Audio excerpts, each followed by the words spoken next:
kutembelea mitambo yote inayotakiwa kwenye uzalishaji wa mabomba ya plastiki. Mitambo yote imefika iko site. Na ujenzi pia unakwenda vizuri wa karakana itakayotumika kufunga mitambo. Uwepo wa kiwanda hiki kwenye mkoa wa Mbeya utaenda kupunguza gharama kubwa zinazotumika za kuagiza mabomba nje ya nchi au nje ya mkoa. Uwepo wa kiwanda hiki unaashiria kwamba miradi itakayotekelezwa ya bomba kwenye wilaya yetu ya Mbarali, miradi hiyo itakuwa inakamilika kwa wakati.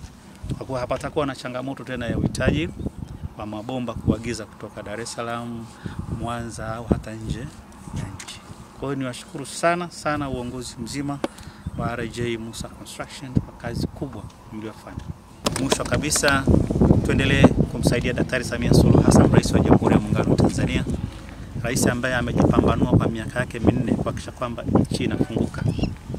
Ameunganisha Tanzania na nchi zote duniani.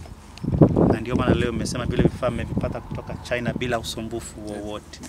Kwa tuendelee kumpongeza rais, tuendelee kumwombea dua, aendelee kuifungua nchi ili viwanda vingi zaidi viweze kuja mkoani Mbeya, hususan wilaya ya Mbarali.